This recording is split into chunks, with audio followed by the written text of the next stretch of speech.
Selamat petang, salam sejahtera. Terima kasih kerana bersama dengan saya di Nazilin Unity Channel.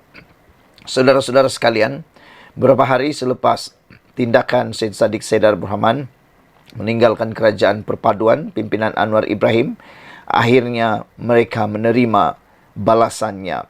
Ini balasan yang diterima oleh Parti Muda. Dan tentunya ini mungkin diharapkan oleh ahli-ahli atau akar umbi yang ada dalam PH. Kerana menurut komen yang kita baca di dalam ruangan komen, mereka kata Parti Muda lupa daratan. Seperti kacang lupakan kulit. Dulu mereka bertanding kerana dengan Asian daripada DAP dan juga Parti Amanah. Sepatutnya 6 kerusi yang mereka tandingi itu perlu ditandingi oleh DAP ataupun Amanah. Tetapi oleh kerana Parti Amanah dan DAP bertimbang rasa isyan mereka baik, mereka sanggup menyerahkan kerusi itu untuk ditandingi oleh Parti Muda. Namun, selepas sudah menang, ini pula jadi. Itu sebabnya ramai akar umbi Pakatan Harapan menyatakan bahawa Muda adalah parti yang telah lupa daratan. Tapi tidak apa, kata mereka, kerana mereka jangkakan Parti Muda akan mengalami kekalahan yang teruk pada pilihan raya yang akan datang. Terutamanya mereka mengambil duluan atau mengambil contoh teladan yang berlaku kepada Parti Pejuang, yang mana pun kalah teruk juga. Sedangkan Mahathir pun kalah teruk, kata mereka.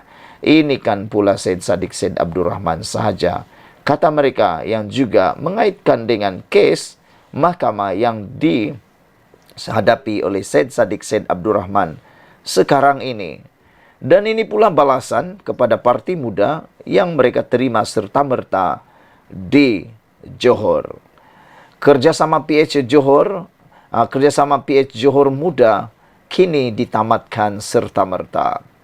Kerjasama dengan adun Parti Ikatan Demokratik Malaysia Muda yang mewakili Puteri Wangsa Amira Aisyah Abdul Aziz dengan Pakatan Harapan PH Johor ditamatkan berkuat kuasa serta-merta.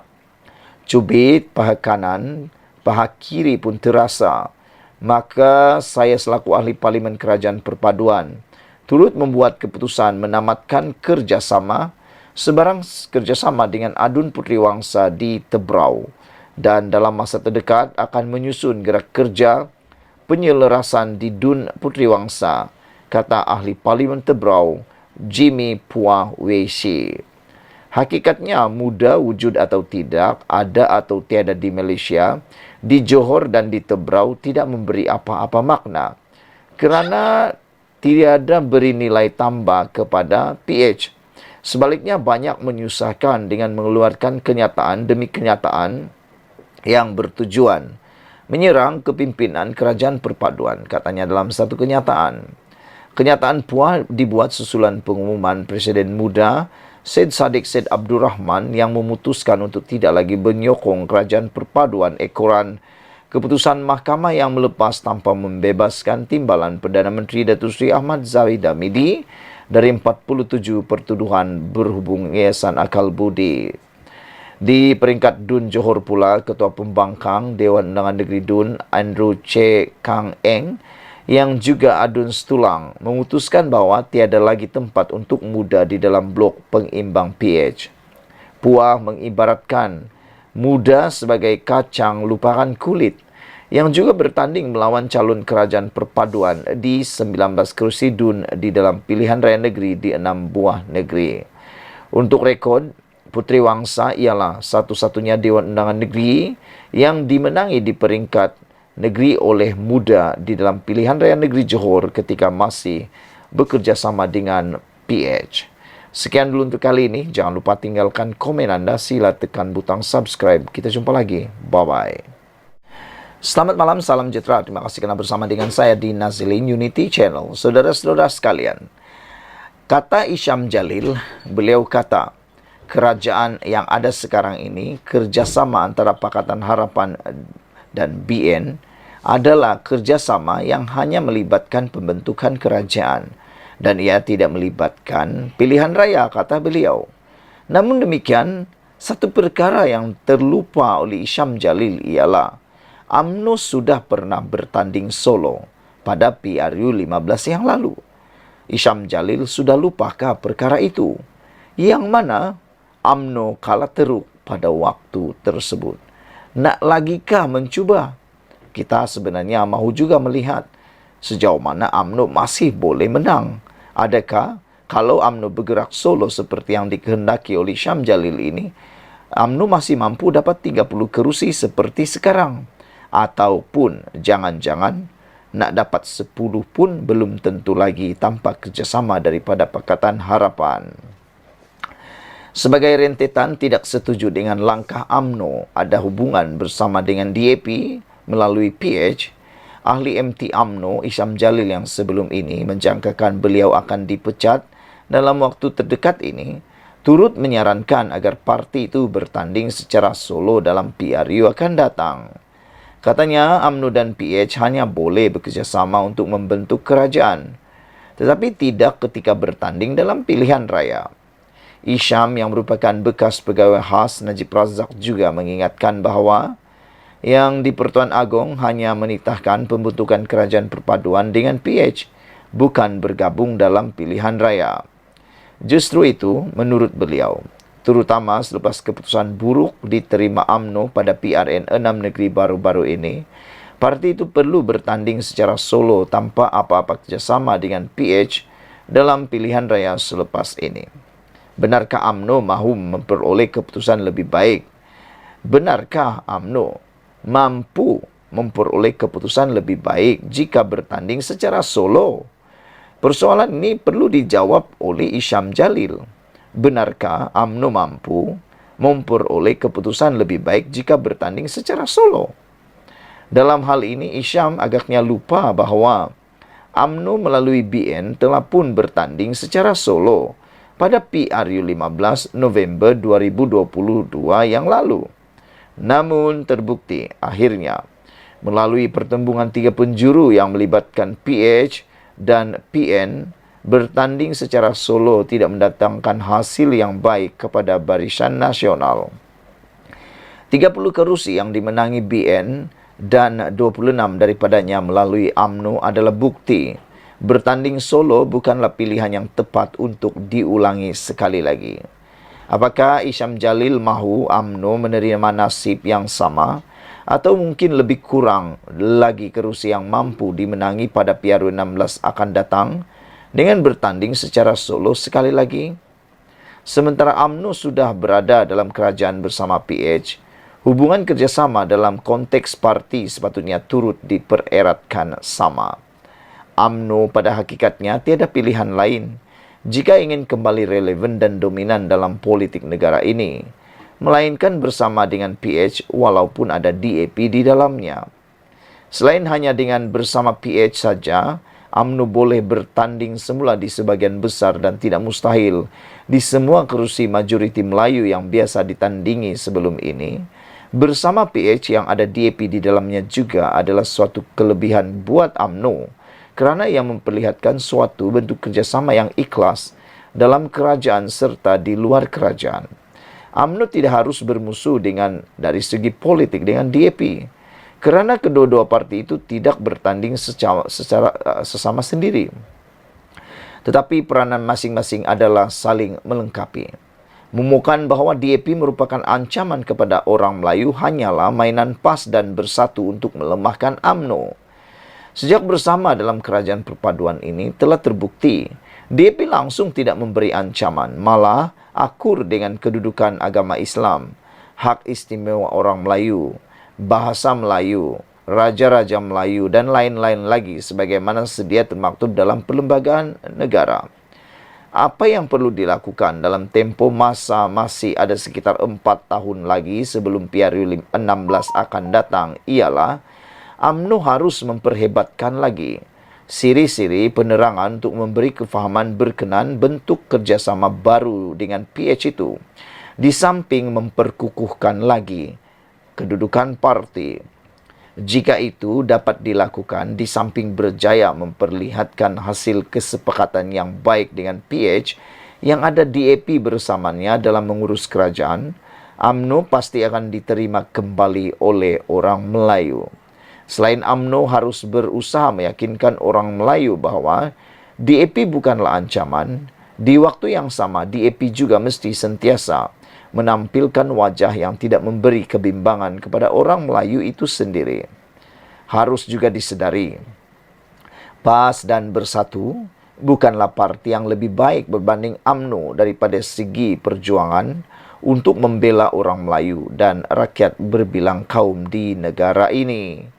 Kejayaan kedua-dua parti itu lebih banyak disumbangkan oleh mainan, sentimen kaum dan agama yang sering kali dicampur dengan unsur fitnah, menghasut, adu domba, serta sebaran maklumat yang tidak benar.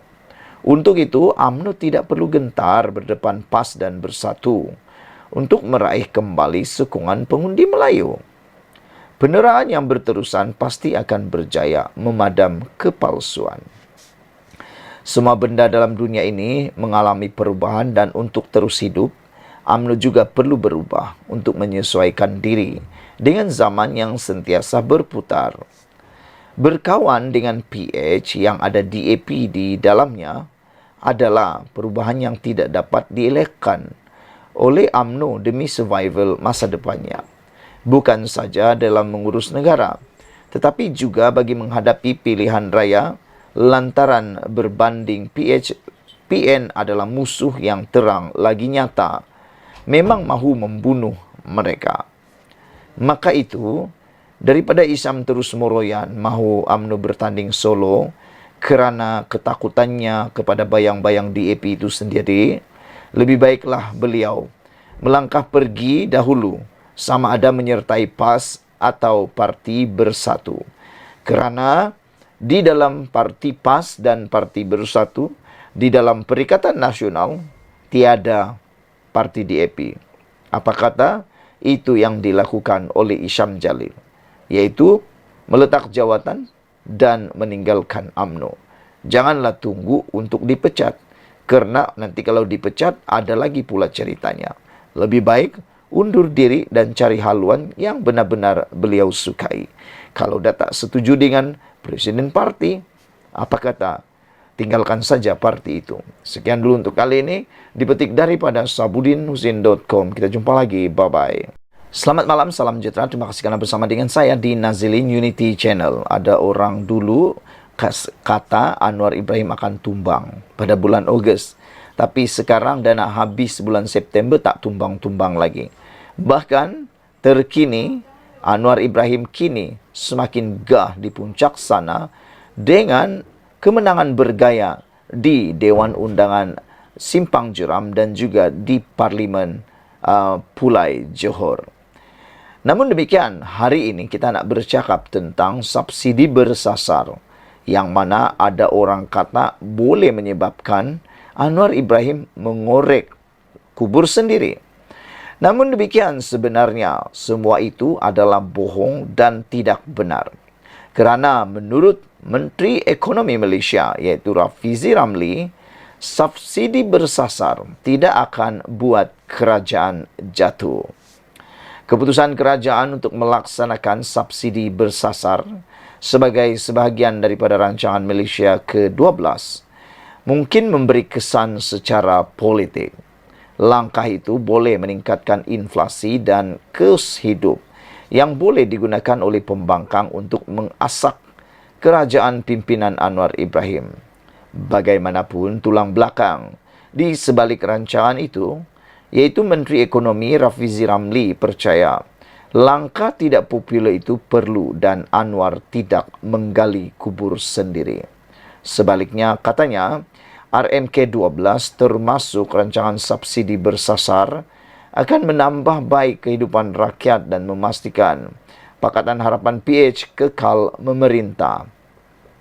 Anggota Parlimen Pandan itu berkata, rakyat cukup bijak untuk berkongsi wawasan yang sama. Saya fikir kerajaan akan bertahan untuk 5 tahun Dan saya fikir selepas setahun dua pelaksanaannya, apabila orang ramai melihat penambahbaikan yang dibuat, mereka akan menyokong idea ini, katanya lagi. Katanya, bagi memastikan kejayaan rancangan itu, keputusan sukar mesti dibuat sekarang, termasuk mereformasikan sistem subsidi yang gagal dilaksanakan oleh kerajaan-kerajaan sebelum ini.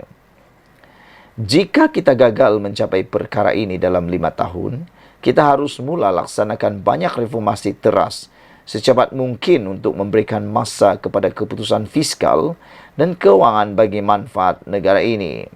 Dengan melaksanakannya, isi rumah akan mula faham bahawa langkah ini lebih baik dan satu-satunya cara untuk meminimumkan dan mengurangkan risiko politik. Jelas Rafizi dalam wawancara dengan Malaysia Kini di kementeriannya di Putrajaya pada Selasa. Jadi selagi kita menjaga keseimbangan antara timing, urutannya dan memberi kita masa yang cukup untuk melaksanakannya, saya rasa ia akan berjaya tambahnya.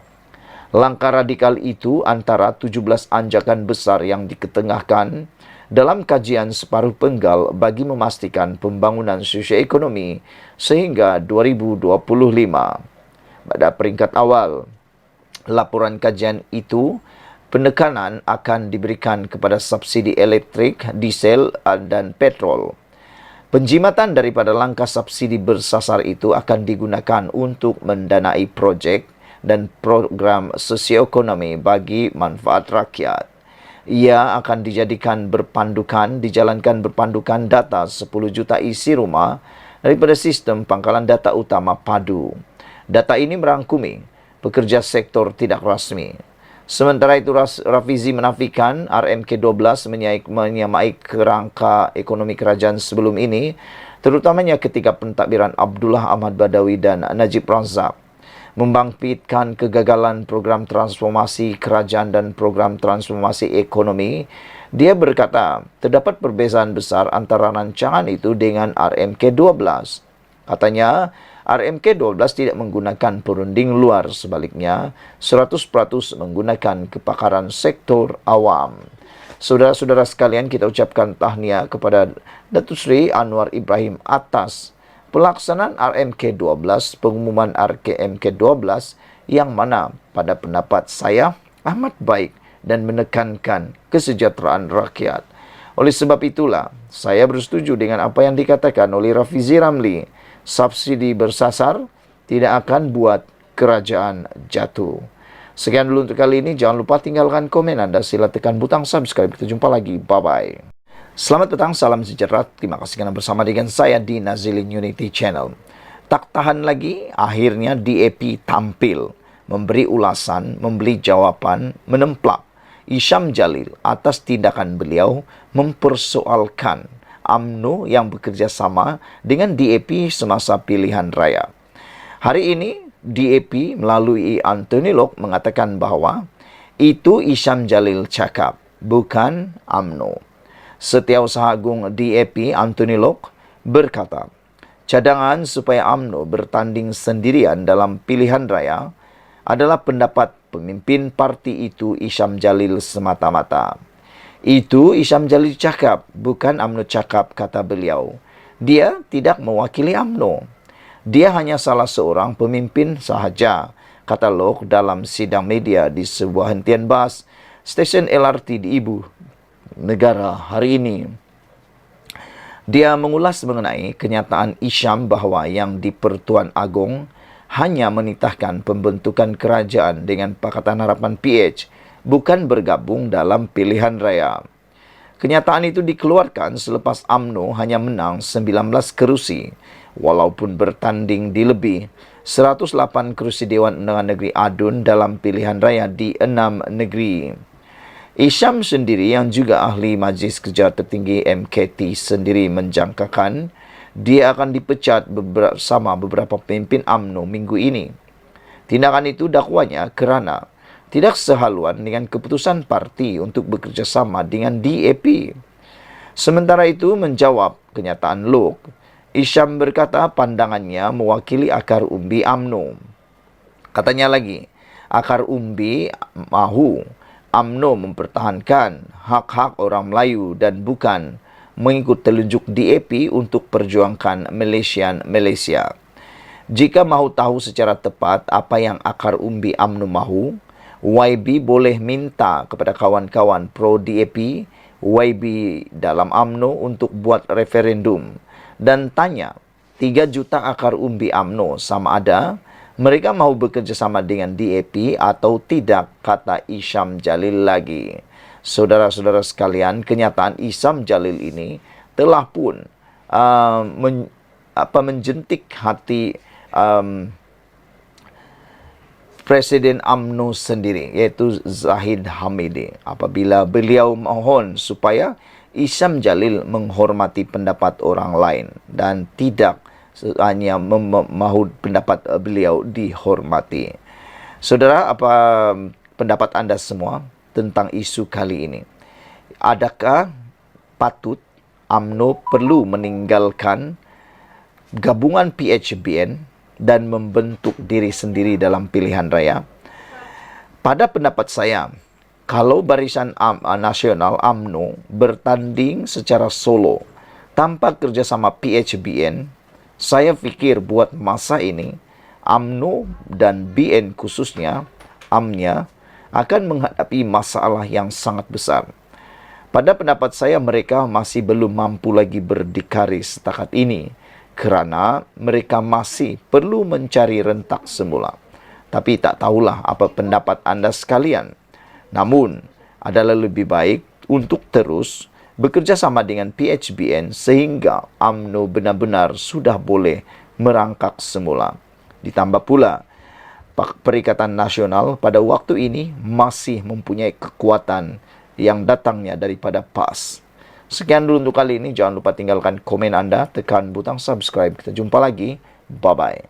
Selamat malam, salam sejahtera. Terima kasih kerana bersama dengan saya di Nazilin Unity Channel. Beberapa hari selepas Syed Saddiq Syed Abdul Rahman menarik sokongan daripada Kerajaan Perpaduan Pimpinan Anwar Ibrahim, akhirnya mereka terima bahana, mereka terima kesan buruknya. Kali ini, Amira Aisyah kini diberi kata dua, sertai amanah atau kosongkan kerusi Puteri Wangsa. Dipetik daripada My Metro. Wakil Rakyat Tunggal Parti Ikatan Demokratik Malaysia Muda dalam Dewan Undangan Negeri Dun Johor, Amira Aisyah Abdul Aziz di Puteri Wangsa, diberi kata dua, sama ada menyertai Parti Amanah Negara Amanah atau meletak jawatan sekaligus mengosongkan kerusi berkenan. Timbalan Pengerusi Pakatan Harapan PH Johor, Aminul Huda Hassan berkata, langkah itu perlu berikutan kerusi itu adalah milik PH yang sebelum ini diberikan kepada Amanah. Aminul Huda yang juga Pengerusi Amanah Johor mengingatkan Amira Aisyah bahawa kerusi Dun Puteri Wangsa yang didudukinya itu adalah isyan amanah kepada muda pada pilihan raya negeri PRN Johor tahun lalu. Amira Aisyah, Timbalan Presiden Muda, kena ingat, kerusi itu adalah isyan daripada amanah yang kita beri pada PRN Johor. Jadi, dia ada dua pilihan. Sama ada keluar dari muda sertai amanah atau pulangkan semula kerusi Dun Puteri Wangsa kepada amanah dan letak jawatan. Itulah maruah sepatutnya, kata beliau. Apabila Presiden Syed Saddiq Syed Abdul Rahman bersikap begitu, tarik sokongan kepada PH, dia seolah-olah macam kacang lupakan kulit. Patutnya, dia, iaitu Syed Saddiq Syed Abdul Rahman dan Amir Aisyah, boleh berfikir, ini kerusi yang kita bagi berdasarkan persefahaman, electoral pact, beri laluan kepada muda. Namun dia buat tindakan sedemikian rupa, sepatutnya dia ada maruah, katanya ketika dihubungi. Isnin lalu, muda dilaporkan tidak lagi berada dalam blok pembangkang, iaitu blok pengimbang PH di Johor, selepas memutuskan kerjasama dan keluar daripada gabungan politik itu. Ia susulan Presiden Muda Syed Saddiq Syed Abdul Rahman yang juga ahli Parlimen Muar dilaporkan secara rasmi mengumumkan keluar daripada blok kerajaan untuk menjadi pembangkang sebagai kuasa ketiga. Syed Saddiq berkata, ia sebagai protes terhadap keputusan pembebasan timbalan Perdana Menteri Datuk Seri Dr. Ahmad Zahid Hamidi yang dilepaskan daripada 47 pertuduhan rasuah, pecah amanah dan pengubahan wang haram sebagai permulaan menormalisasikan rasuah. Semalam, Amira Aisyah yang juga timbalan Presiden Muda diumumkan bukan lagi duduk dalam blok PH di Dun Johor. Dalam pada itu, Aminul Huda yang juga ahli Parlimen Sri Gading berkata, menerusi pakatan pilihan raya pada PRN Johor, PH iaitu Amanah dan DAP bersetuju memberikan 6 Dewan Undangan Negeri milik dua parti itu kepada Muda iaitu Tenang, Bukit Kopong, Parit Raja, Macap, Puteri Wangsa dan Bukit Permai. Pemimpin muda perlu belajar sejarah. Jangan gopoh dan semata-mata hanya membuat langkah populis sahaja. Ingat kembali bagaimana mereka peroleh kemenangan di Puteri Wangsa. PH yang bagi laluan berdasarkan kepada pakatan pilihan raya. Tetapi sekarang mereka mengkhianati kami selepas tarik sokongan kerajaan perpaduan, katanya lagi.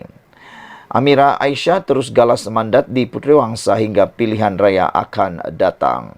Ini keputusan terkini yang kita terima, iaitu Amira Aisyah, timbalan Presiden Muda, akan terus galas mandat di Puteri Wangsa hingga pilihan raya akan datang. Beliau berkata, saya akan menggalas mandat yang diberikan rakyat sebagai ahli Dewan Undangan Negeri Adun Puteri Wangsa sehingga pilihan raya akan datang. Tegas beliau. Beliau yang mengesahkan tidak lagi berada bersama Pakatan Harapan di blok pengimbang kerajaan berkata, keputusan itu adalah selari seperti yang ditetapkan presidennya, Syed Saddiq Syed Abdul Rahman, Ahad lalu yang parti itu tidak lagi bersama PHBN dalam kerajaan perpaduan.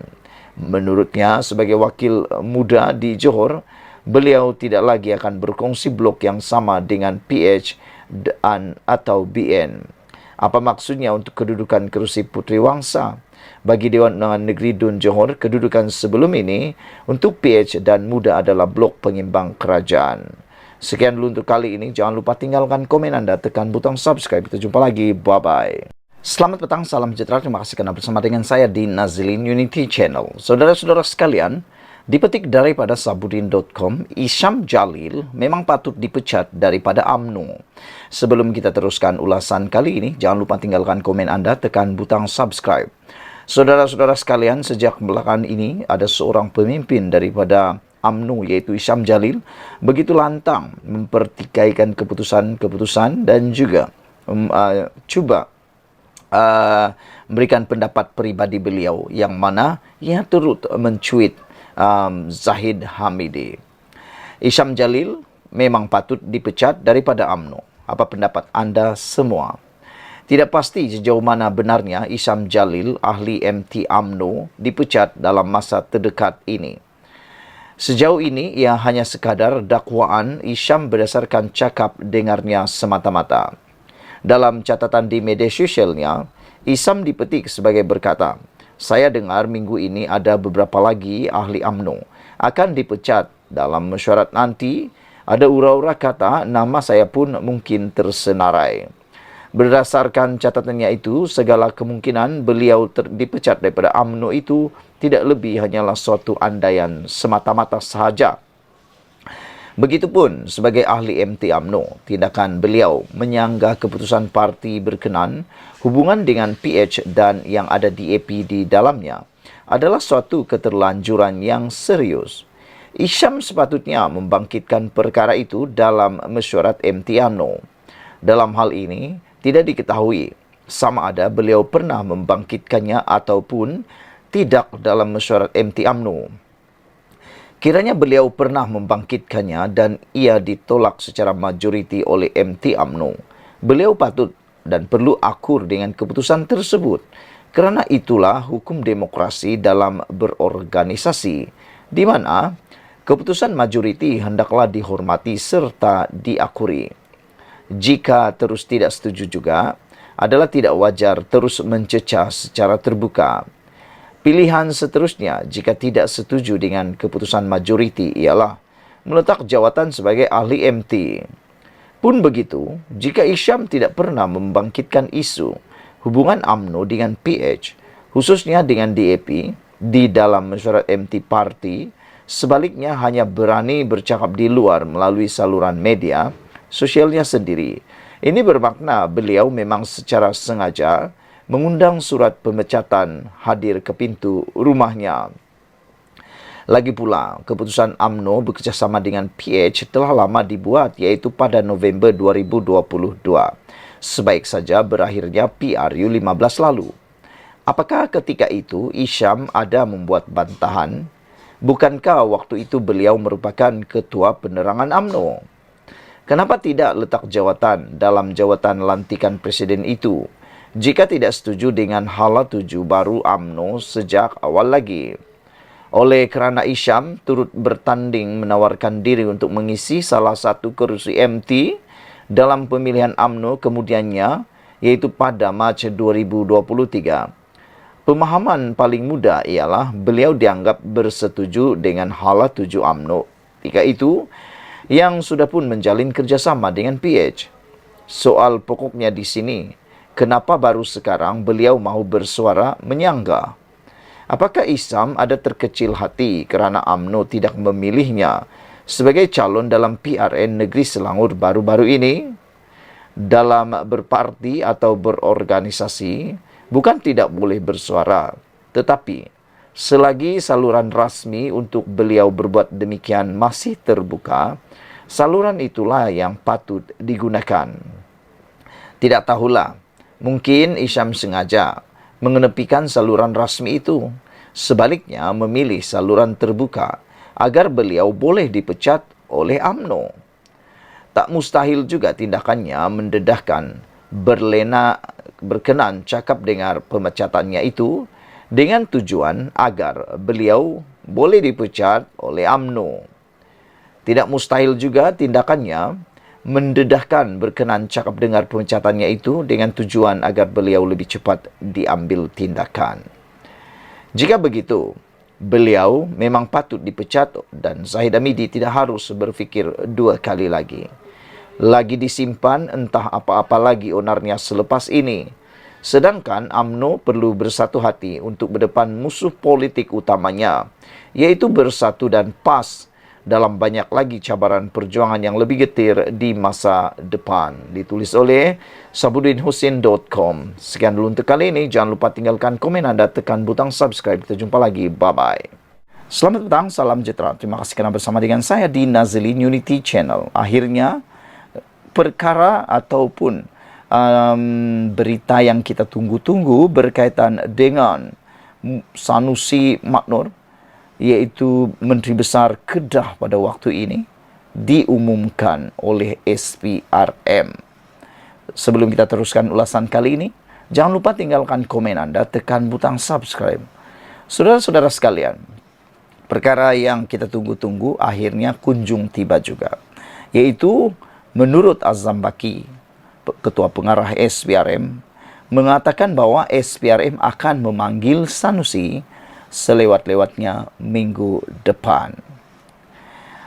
Suruhanjaya Pencegahan Rasuah Malaysia SPRM akan memanggil Menteri Besar Kedah Datuk Seri Muhammad Sanusi Maknur selewat-lewatnya minggu depan bagi melengkapkan kertas siasatan berhubung isu kecurian unsur nadir bumi REE di Bukit Enggang Si Kedah. Saudara, selepas pilihan raya 6 buah negeri baru-baru ini, ramai netizen mula mempersoalkan kes tersebut. Ada yang kata konon ia telah terhenti. Ada yang kata konon tahniah kepada Sanusi kerana sepertinya tidak lagi diteruskan. Namun demikian, semua telahan itu, semua kata-kata itu kini menjadi bohong. Kerana akhirnya apa yang diberitakan hari ini ialah SPRM sah akan memanggil Sanusi selewat-lewatnya minggu depan bagi mendapatkan kelengkapan atau melengkapkan kertas siasatan berhubung isu kecurian unsur nadir bumi REE di Bukit Enggang Si Kedah. Ini makna kata memang SPRM akan menyiasat walaupun pilihan raya telah selesai. Seperti mana yang telah dikatakan oleh Saifuddin Nasution Ismail apabila beliau kata, walaupun PRK atau PRN telah selesai, kes ini tidak akan dibiarkan tertutup, kata beliau lagi. Inilah yang kita mau. Dah dimulakan siasat sampai habis, supaya tiada yang teraniaya. Ketua Pesuruhjaya SPRM Tan Sri Azambaki berkata, siasatan tersebut sudah berada di peringkat akhir, namun perlu melihat kepada beberapa perkara dalam konteks undang-undang, sistem dan prosedur, kata beliau. Walaupun kami SPRM menyiasat mengenai rasuah dan salah guna kuasa, kami juga melihat kepada beberapa perkara dalam isu RII ini, kata beliau.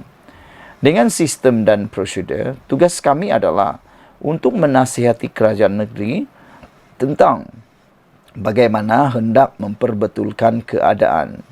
SPRM sedang menyiasat kes ini sebab itulah jadi lambat dan orang ramai bercakap tentang bila nak ambil tindakan, katanya kepada media ketika program Executive Talk bersama pengarang media cetak bahasa Melayu dan bahasa Inggeris di sini pada Isnin. Sinar Harian pada 9 Ogos melaporkan SPRM memperoleh keterangan baru, namun masih menangguhkan tindakan memanggil Muhammad Sanusi kerana ingin meneliti maklumat dan petunjuk baru yang diterima. Azambaki berkata pihaknya akan menyiasat maklumat terbaru tersebut bagi menyokong siasatan sedia ada sebelum tindakan selanjutnya dijalankan. Bagaimanapun, Azambaki menerangkan perkara yang dilihat adalah mengenai kuasa untuk meluluskan perlombongan haram itu kerana dakwanya ia bukan keputusan daripada kerajaan negeri, sebaliknya kerajaan persekutuan. Tambah beliau, pihaknya akan membuat mengenai pengurusan polisi dan cara mencadangkan projek itu kepada kerajaan persekutuan. Ujarnya, SPRM juga bakal menyemak segala tindakan yang dibuat pihak berkuasa sebelum ini terhadap isu berkenaan selain berlaku adil terhadap ahli Dewan Undangan Negeri Adun Jenari itu. Apabila melibatkan pendakwaan dan juga sistem atau prosedur, kebiasaannya kami akan ditanya di mahkamah. SPRM bertanggungjawab menyiasat kenapa warga China boleh masuk dan dari mana mereka datang. Semuanya kami perlu tahu. Adakah mereka datang untuk menolong ke kawasan atau mahu melakukan perlombongan haram? Soalnya. Azambaki berkata perkara tersebut perlu disahkan sama ada Muhammad Sanusi benar-benar mengetahui keadaan yang berlaku atau sebaliknya. Hal ini kerana terdapat video dan gambar menunjukkan dia, iaitu Muhammad Sanusi, pergi ke kawasan kejadian. Seolah-olah dia baru tahu ada orang sedang mencuri RII, ujar beliau lagi. Sekian dulu untuk kali ini. Jangan lupa tinggalkan komen anda. Sila tekan butang subscribe. Kita jumpa lagi. Bye-bye.